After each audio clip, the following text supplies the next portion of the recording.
Hey coyotes, yip, yip, yip, yip. So what the heck?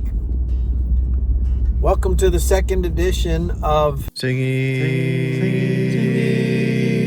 with abandon. I'm heading out of town right away here, and I got a spot in mind. It's kind of a funny story. I'll let you in on it right now because that's what this is about. Actually, you know, my wife and I think a lot of people, you want to live out of town, right? That's kind of the dream. You have a few kids, you want to get some chickens, maybe a pig and some goats and live out of town, etc. But like every major town, like this isn't a real major town, but it's a bit of a bigger town. Everything just a little bit outside of town is extremely expensive, and I don't have a lot of money. We don't have a lot of money. So then what do? Well, your brain starts turning. You try to figure out ways of like, how can we do it? How could we live the dream and move out of town?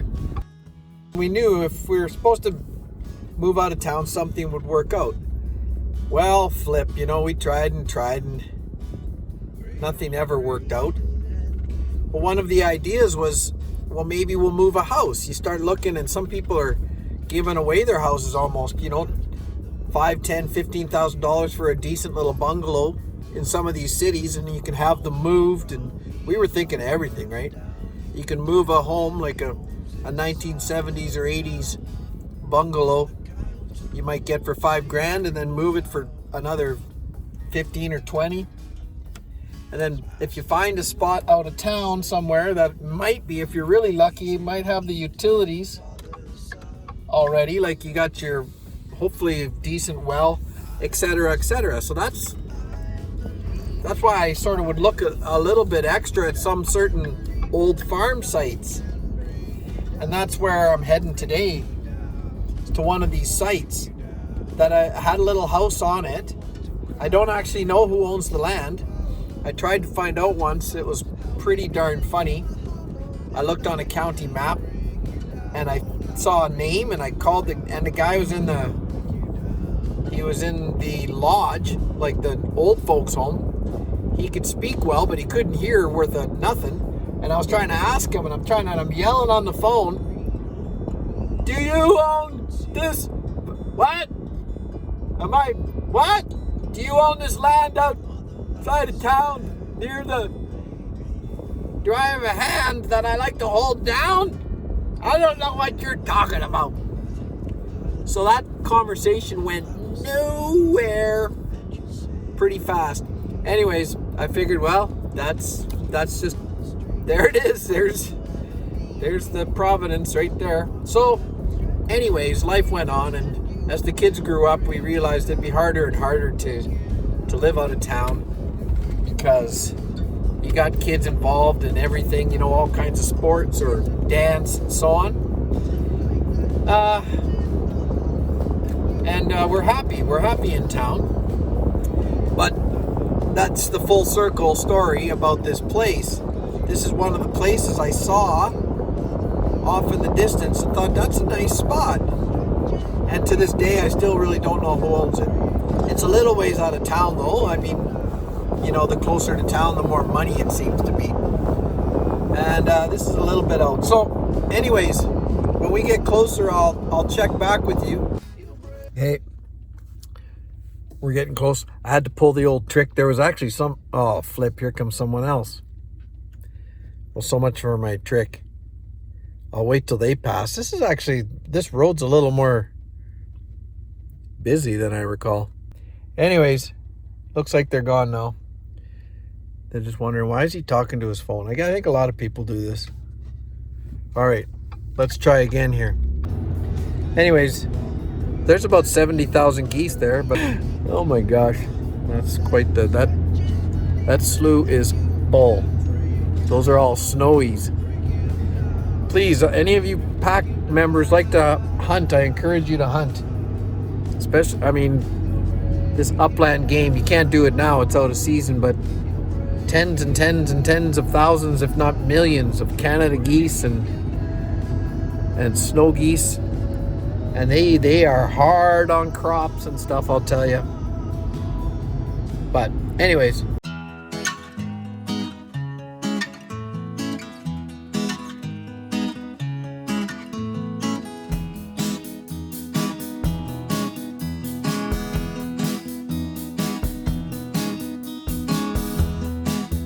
There's another falls today. How does the mother let them play? A black line soars, ravens approach. The mother's wind is there to coach them along. Black on black, they all step back. The coyotes howl and bones to crack. And I am the string, I am the leaning, I am the bond that stretches believing, and I can break you down. Park somewhere. Oh, there's a big old deer. Yeah, a nice little muley, a doe. No, I'm not going to break into song. I'll try to park back here a little ways to be a little bit discreet. I don't know if it's worth it. Sorry, buddy. Kind of messed up his plans there. There he goes across the field. That's pretty cool. Get after him, coyotes. Okay. There's a beautiful pine tree, eh? Oh, man. Those are nice. I think that's what... I'm not a real tree guy. I like that orange. That's those ones that turn sort of orange. I guess it's just a big... I'm going to get in trouble from my coyotes here in my pack. So here's the place. There's the old diesel tank that used to run the furnace. Looks like the window's been busted. Let's see if we can just get in right here. Hey, the door's open. Welcome. Hello, this house. Oh, there we go. Nice old phone. So I don't condone any destruction or anything like that. I definitely am not a vandal of any kind. I do not want... I just find these things... Here's an old 1981, so that's not too bad. 81. So this is obviously the living room. There's a bed. All kinds of old newspapers all destroyed, which is what you would expect. Oh, gee, I'm gonna fall over on the bed. Oh my gosh, that'd be gross. There's an old bird nest. That's kind of cute. That's always a little freaky when some pigeons or something come flying out. There's the side door. Well, it's a little dangerous. Got to be careful. Looks like it's wired. Anyways, that's kind of neat. What's behind door number 2? There we go. Somebody's old bedroom. There's an old picture. Somebody looking for where the wildflowers grow. There's an access to the attic. Not going there. Not gonna do it. Got some curtains, maybe a shower curtain. All right. And that's probably to the basement. Oh, there we go. Oh crap, there's some clothes and everything here. And I'm not gonna go down there. So, I want to leave it a bit in peace here. I don't really want to interrupt. All right. Huh. So there it is. Now what are we going to do? Look at it. This is awesome. It's a bit of a mess in here. That's great though. Maybe, yeah, let's have a look in here. I think this is where we're gonna sing our song is in here. I'll just set things up. I'll be right back. Hey, so like I said, I don't know the story behind these. Lots of bird nests. Look, that's kind of sad, eh? There's some old coffee mugs. Like I said, nothing. I'm not touching. I'm not going to take nothing. That's just wrong and rude. I don't know. Well, I see there's an old model here. Maybe Crazy Neighbor would know what... This is kind of sad to me. Look at all these little toys. Indoor antenna. Let's have one more little look here before I get set up. Son, when you were growing up, we used to ask ourselves what we had done to deserve a son like you. And now we know. Oh, I don't want to see any names here. It must have been something wonderful. Happy birthday with love. Well, coyotes, I don't know about you, but I'm feeling pretty sentimental. All right. I'll go get my stuff. All right, look at that. Look at this, eh? That's a pretty classic old flashlight, eh?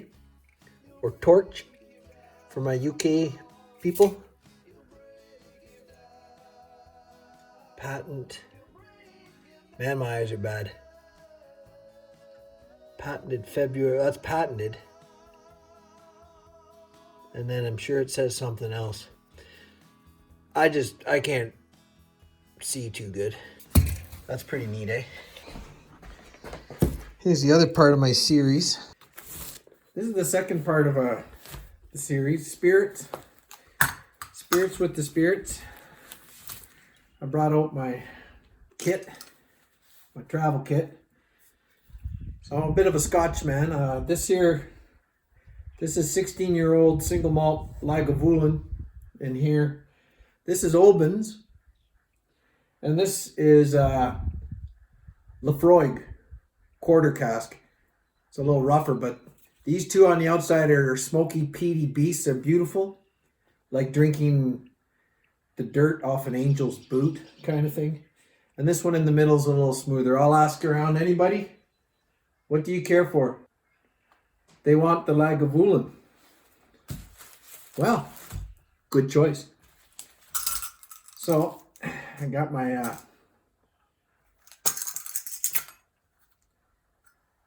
here's one for my company. There's one for me. So it's Lagavulin. Oh gosh, I wish you could smell that. Just a little dram. One for me and one for the house. To you, me boyos.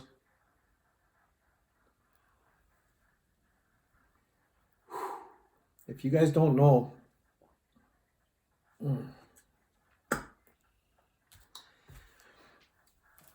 this guy, he's gonna, I'll take, to all of you who lived here and who moved on, God's peace. God's peace never tasted so good. Boom. Oh, that's good. Well, moving on. That's that portion done.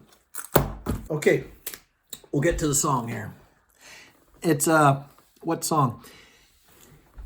I don't know, the one that came to me, and I'll probably stick with bluegrass type tunes. I don't know why these old houses and bring up a bluegrass, and a lot of bluegrass tunes were old Christian tunes. The one I did in my first one was Wondrous Love. It's actually a hymn. It is an old tune. I rewrote the words a bit, and I didn't really like the original tune that much, so I kind of redid it to bluegrass style, and that's what we had in the first installment of Singing with Abandon. So one song that kept coming back to me, and I don't really know why, but it's called Pale Horse and His Rider. And I've always liked it. It's one of my favorite bluegrass tunes. It's a little bit foreboding because it talks about Judgment Day and are we all going to be ready and so on. But my pack will be ready. I know that. I don't know about anybody else, but we'll be ready, my friends. Boop. Yep, yep. All right, let's get this done.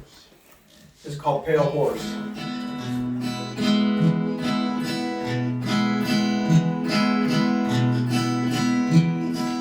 Come, you poor sinners, there you're drifting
horse and his rider go by.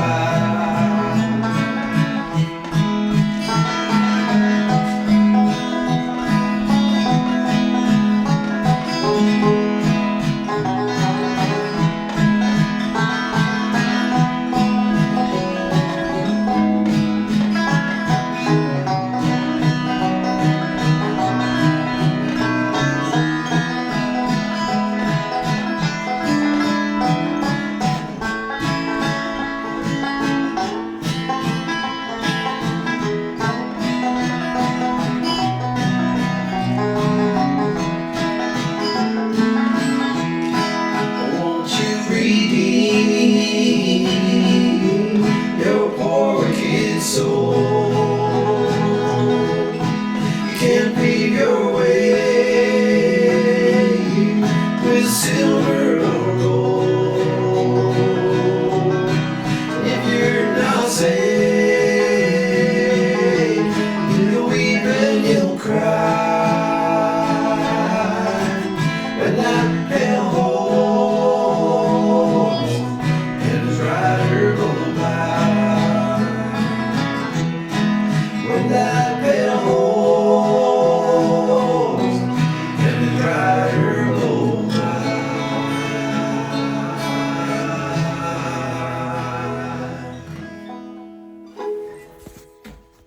All right. Well, once again, thanks for coming with me. Singing with Abandon. A little peek out there. Beautiful, eh? Granted, it's not that green, but sure sounds pretty. All right. We'll talk to you guys later. I'm going to go and try to edit this all together and see if I can make some sense of it. It's a bit of a challenge, but all right. Yip, yip.